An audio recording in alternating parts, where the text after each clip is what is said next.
आज है 21 जून 2025 दिन शनिवार। Welcome back to clean news MP. चलिए देखते हैं मध्य प्रदेश की 25 फटाफट बड़ी खबरों को। इससे पहले आप न्यूज को कहां से देख रहे हैं हमें कमेंट में बताना बिल्कुल ना भूलें। साथ ही हमारे फेसबुक पेज को भी फॉलो करें। फेसबुक पेज का लिंक डिस्क्रिप्शन में दिया गया है। मध्य प्रदेश शिक्षक भर्ती परीक्षा 2024 के नियम में बदलाव, हाईकोर्ट ने सरकार से मांगा जवाब। मध्य प्रदेश शिक्षक भर्ती परीक्षा 2024 के नियम 12.4 को लेकर मध्य प्रदेश हाईकोर्ट में चुनौती दी गई। इस याचिका की सुनवाई करते हुए हाईकोर्ट के जज विवेक जैन ने राज्य सरकार और स्कूल शिक्षा विभाग को नोटिस जारी किए हैं और 6 सप्ताह में जवाब मांगा। फिलहाल 6 सप्ताह यानी जब तक सरकार का जवाब नहीं आता तब तक ये प्रक्रिया अंतिम चरण पर नहीं पहुंच पाएगी। एमपी के सरकारी कॉलेजेस में डिजिटल अटेंडेंस अनिवार्य। एमपी के सभी सरकारी कॉलेजेस में डिजिटल अटेंडेंस अनिवार्य कर दी गई है। नए नियमों के तहत शिक्षकों, खेल अधिकारियों, लाइब्रेरियन, अतिथि विद्वानों को न्यूनतम 6 घंटे कॉलेज में उपस्थित रहना होगा। यदि कोई प्रोफेसर या कर्मचारी इन नियमों का पालन नहीं करता तो उसका वेतन कटेगा। एमपी में यूथ कांग्रेस चुनाव के लिए वोटिंग शुरू। पीसीसी चीफ बोले, कार्यकर्ताओं को अपना नेता चुनने की आजादी। मध्य प्रदेश में यूथ कांग्रेस संगठन चुनाव के लिए शुक्रवार से वोटिंग और सदस्यता अभियान की शुरुआत हो चुकी है। पीसीसी चीफ जीतू पटवारी ने कहा कि एमपी में संगठन सृजन का कार्यक्रम चल रहा है, जिसमें 18 से 35 साल के लोग भाग लेंगे। पटवारी ने कहा कि कार्यकर्ताओं को अपना नेता चुनने की आजादी केवल कांग्रेस में ही संभव है। बहुत जल्द गांधीनगर स्टेशन से रेडिएशन चौराहे तक फर्राटा भरेगी इंदौर मेट्रो। मध्य प्रदेश की पहली मेट्रो ट्रेन इंदौर में अभी 6 किलोमीटर का सफर करती है। ये दूरी जल्द ही 17 किलोमीटर होने जा रही है। इसके लिए ट्रायल के बाद रूट के विस्तार की तैयारी हो गई है। कुछ दिन पहले ही इंदौर मेट्रो की शुरुआत हुई। इसके तहत गांधीनगर स्टेशन से सुपर कॉरिडोर स्टेशन क्रमांक 6 तक मेट्रो चल रही है।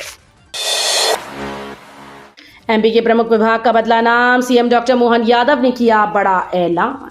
राजधानी भोपाल में मुख्यमंत्री निवास पर गौशाला सम्मेलन आयोजित किया गया। यहां मुख्यमंत्री मोहन यादव ने गौपालकों और गौशाला संचालकों से संवाद किया। इसके साथ ही गौशाला को 90 करोड़ रुपए की राशि ट्रांसफर की गई।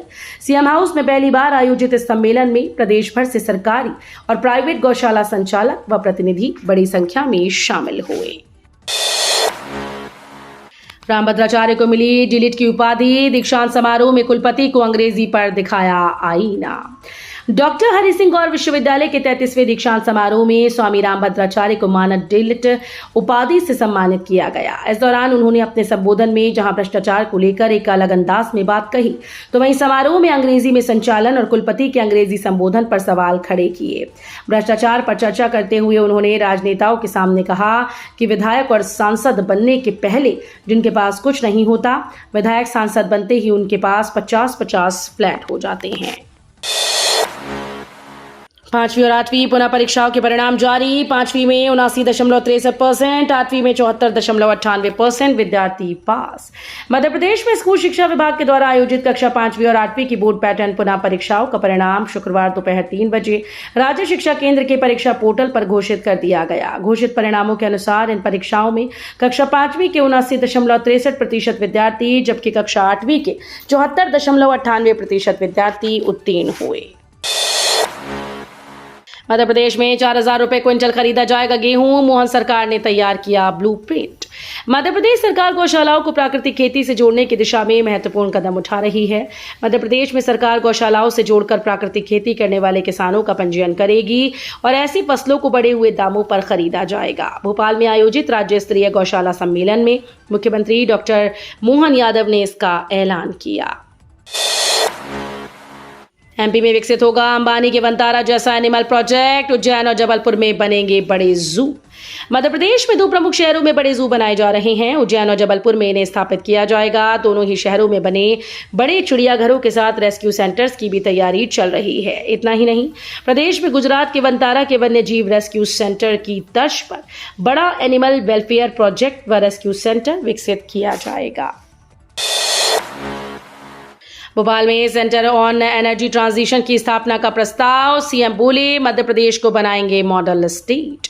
मुख्यमंत्री डॉक्टर मोहन यादव की उपस्थिति में सीएम हाउस में राज्य सरकार और यूनिवर्सिटी ऑफ कैलिफोर्निया बर्कले के प्रतिनिधियों के बीच एक समझौता एमओयू पर हस्ताक्षर हुए। यूनिवर्सिटी ऑफ कैलिफोर्निया बर्कले ने भोपाल में सेंटर ऑन एनर्जी ट्रांजिशन की स्थापना का प्रस्ताव दिया। इस दौरान सीएम ने कहा कि नवकरणीय ऊर्जा हमारी आज की ऊर्जा जरूरतों को पूरा करने में सबसे बड़ा माध्यम है। उज्जैन में भारत का छठा जंतर मंतर डोंगला वेधशाला हुई तैयार। यहां होगा वैज्ञानिक पंचांगकारों का संगम। उज्जैन अब सिर्फ महाकाल की नगरी नहीं बल्कि खगोल शास्त्रियों का नया तीर्थ बनता जा रहा है। उज्जैन जिले के डोंगला गांव में 50 बीघा भूमि पर तैयार की गई वराहमिहिर खगोलीय वेधशाला अब पूरे देश के खगोल शास्त्रियों, पंचांगकारों, वैज्ञानिकों और छात्रों का प्रमुख केंद्र बनने जा रही है। इसे भारत की छठी खगोलीय वेधशाला यानी जंतर मंतर कहा जा रहा है। अटेंडेंस में खेला करने वाले स्टूडेंट्स की खैर नहीं, नर्सिंग विद्यार्थियों के लिए लोकेशन आधारित उपस्थिति होगी लागू। प्रदेश में नर्सिंग फर्जीवाड़ा उजागर होने के बाद नर्सिंग काउंसिल विद्यार्थियों की उपस्थिति को भी दुरुस्त करने जा रही है।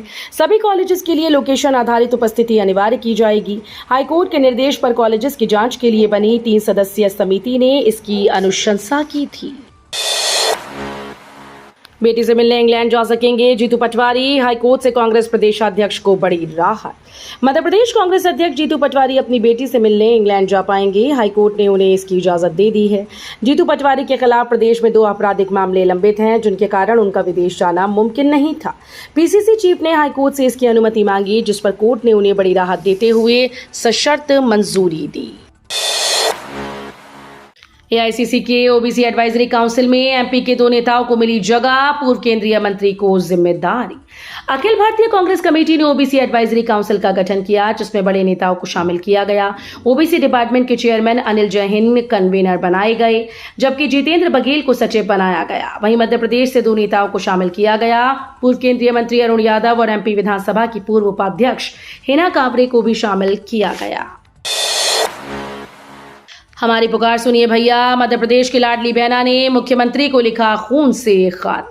मध्य प्रदेश में एक तरफ लाडली बहना योजना के तहत महिलाओं को हर महीने 1250 रुपए की सम्मान राशि दी जा रही है। अब इस दीपावली से 250 रुपए की और वृद्धि की घोषणा की गई। वहीं दूसरी ओर कुछ लाडली बहनें सीएम डॉक्टर मोहन यादव से नौकरी की उम्मीद लगाए बैठी हैं।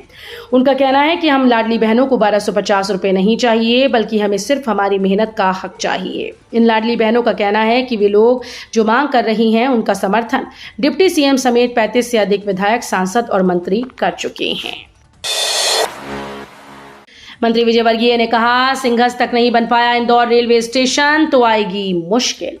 इंदौर में नई रेल बिल्डिंग का निर्माण अब जल्दी शुरू होगा। स्टेशन की क्या प्लानिंग है, इसे लेकर शुक्रवार को इंदौर में जनप्रतिनिधियों की बैठक रखी गई। बैठक में जब रेलवे अफसरों ने बताया कि बिल्डिंग की निर्माण अवधि 3 वर्ष है, तो नगरीय प्रशासन मंत्री कैलाश विजय वर्गीय ने सवाल उठाया कि 3 साल बाद उज्जैन में सिंघस मेला लगेगा। ज्यादातर भीड़ इंदौर से होकर उज्जैन जाएगी।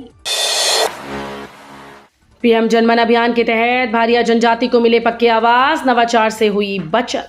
प्रधानमंत्री जनमन आवास योजना के अंतर्गत छिंदवाड़ा के सुदूर वनांचल क्षेत्रों में निवासरत 1067 भारिया जनजाति के परिवारों को पक्के आवास आवंटित किए गए। मुख्यमंत्री डॉक्टर मोहन यादव ने कहा कि जनजाति संवर्ग के उत्थान के लिए प्रतिबद्ध प्रधानमंत्री नरेंद्र मोदी की इस योजना को मध्य प्रदेश में 100% मूर्त रूप दिया जाएगा। एमपी में बारिश का कहर, ट्रैक्टर सहित बह गए 4 लोग। मध्य प्रदेश में प्री मानसून की बारिश से कई स्थानों पर जलभराव हो गया है और नदी नाले उफना गए। शिवपुरी में तेज बारिश के बाद खेरिया नदी उफान पर है, जिसकी वजह से सिरसौत थाना क्षेत्र के कुंवरपुर गांव में 4 लोग ट्रैक्टर सहित पानी में बह गए। हालांकि ग्रामीणों ने सूझबूझ से उन्हें बचा लिया। ट्रैक्टर सवार 4 लोग पुल पार कर रहे थे कि तभी पानी के तेज बहाव में सभी बह गए। मध्य प्रदेश का पहला संपूर्ण सिंचित जिला बनेगा हरदा। 118 गांव तक होगी पानी की पहुंच। देवास और हरदा जिले के बीच नर्मदा नदी पर लगभग 1250 करोड़ की लागत से डैम बन रहा है, जिससे मिलने वाले पानी से हरदा 100% सिंचित हो जाएगा। वहीं देवास जिले के लगभग 118 गांव के किसानों को नहर के माध्यम से सिंचाई का पानी मिलेगा। साथ ही डैम से 25 मेगावाट बिजली का भी उत्पादन किया जाएगा। हंडिया तहसील के भमोरी गांव से लगे इस बैराज का पानी सीधे तौर पर हरदा जिले को नहीं मिलेगा, लेकिन शहीद इलाप सिंह सिंचाई परियोजना के अंतर्गत 7 करोड़ 20 लाख की लागत से बन रहे संपेल के माध्यम से दिया जाएगा। यूजीपीजी में पिछले साल के मुकाबले अब तक 2 लाख ज्यादा छात्रों ने कराया पंजीयन, 17,000 ज्यादा हुए प्रवेश। मध्य प्रदेश के कॉलेज में प्रवेश प्रक्रिया जारी है। पहले राउंड की प्रक्रिया पूरी होने के बाद दूसरे राउंड की प्रक्रिया चल रही है। खास बात यह है कि पिछले साल के मुकाबले इस वर्ष यूजी और पीजी में ज्यादा विद्यार्थी रुचि दिखा रहे हैं। सत्र 2025-26 के लिए अब तक कुल 5.25 लाख छात्रों ने रजिस्ट्रेशन कराया है, जो पिछले साल के मुकाबले लगभग 2 लाख ज्यादा है। खरीफ सीजन में खाद की किल्लत, फसल की बुआई पर संकट, रात से ही लाइन में लग रहे किसान। खरीफ सीजन की बुआई के दौरान नरसिंहपुर जिले के किसान डीएपी और यूरिया की किल्लत से जूझ रहे हैं। मक्का, सोयाबीन, धान, अरहर की बुआई का समय चल रहा है, लेकिन खाद की अनुपलब्धता ने किसानों की चिंता बढ़ा दी। ब्लॉक कांग्रेस कमेटी करकबेल ने इस मामले को लेकर डिप्टी कलेक्टर मनोज चौरसिया को मुख्यमंत्री के नाम ज्ञापन सौंपा और मांग की कि किसानों को जल्द पर्याप्त मात्रा में खाद उपलब्ध कराई जाए। पेपर अच्छे गए, फिर भी विक्रम यूनिवर्सिटी ने 100 से अधिक छात्रों को दिए 0 नंबर। विक्रम यूनिवर्सिटी एक बार फिर से चर्चा में है। आरोप है कि इस बार विश्वविद्यालय ने बीकॉम सेकेंड ईयर के 100 से ज्यादा स्टूडेंट्स को फाउंडेशन सहित इलेक्टिव सब्जेक्ट में 0 अंक दिए। रतलाम शहर के 3 कॉलेज के 100 से ज्यादा स्टूडेंट को 2 विषयों में 0 अंक मिले, जिससे नाराज छात्र अब आंदोलन की चेतावनी दे रहे हैं। वहीं कॉलेज के प्राचार्य का कहना है कि ग्रेडिंग सिस्टम में 35 से कम अंक प्राप्त होने पर रिजल्ट में 0 लिखा जाता है। एमपी की 262 किलोमीटर लंबी रेल लाइन इसी साल होगी शुरू, बड़े पैमाने पर काम शुरू। मध्य प्रदेश और राजस्थान के बीच नई रेल लाइन जल्द शुरू हो जाएगी। पश्चिम मध्य रेल जबलपुर की जीएम शोभना बंदोपाध्याय ने ब्यावरा रेलवे स्टेशन का निरीक्षण करने पहुंची। ग्वालियर से शिवपुरी, बदरवास, गुना, रुठियाई होकर ब्यावरा पहुंची। जीएम ने रेलवे के हर विभाग का बारीकी से निरीक्षण किया। जीएम शोभना बंदोपाध्याय ने रेलवे अधिकारियों से कहा कि 20 करोड़ से चल रहे रीडेवलपमेंट का काम जल्द से जल्द पूरा किया जाए, ताकि लोकार्पण की तारीख घोषित की जा सके। महारत्न कंपनी बनाएगी एसएसएलवी, इसरो से मिली टेक्नोलॉजी, शेयर्स में उछाल। महारत्न कंपनी हिंदुस्तान एरोनॉटिक्स लिमिटेड के हाथ एक बड़ी कामयाबी लगी। हिंदुस्तान एरोनॉटिक्स ने स्मॉल सैटेलाइट लॉन्च व्हीकल बनाने की बोली जीत ली है। स्पेस रेगुलेटर ने यह बात शुक्रवार को बताई। हिंदुस्तान एरोनॉटिक्स के शेयर शुक्रवार को बीएसई में बाजार के बंद होने के समय पर 1.16% तेजी के साथ 4,957 रुपए थे। यह announcement Indian National Space Promotion and Authorisation Centre ने किया। अब मध्य प्रदेश की बेटियां मैदान में अपना हुनर दिखाएंगी। सिंधिया ने महिला लीग को बताया स्वर्णिम क्षण। मध्य प्रदेश महिला लीग 2025 के पहले संस्करण का उद्घाटन ग्वालियर के श्रीमंत माधवराव सिंधिया क्रिकेट स्टेडियम में हुआ। केंद्रीय मंत्री ज्योतिरादित्य सिंधिया ने लीग को राज्य के लिए गौरव बताया। ज्योतिरादित्य सिंधिया ने सोशल मीडिया प्लेटफॉर्म एक्स पर लिखा, अब मध्य प्रदेश की बेटियां मैदान में अपना हुनर दिखाएंगी।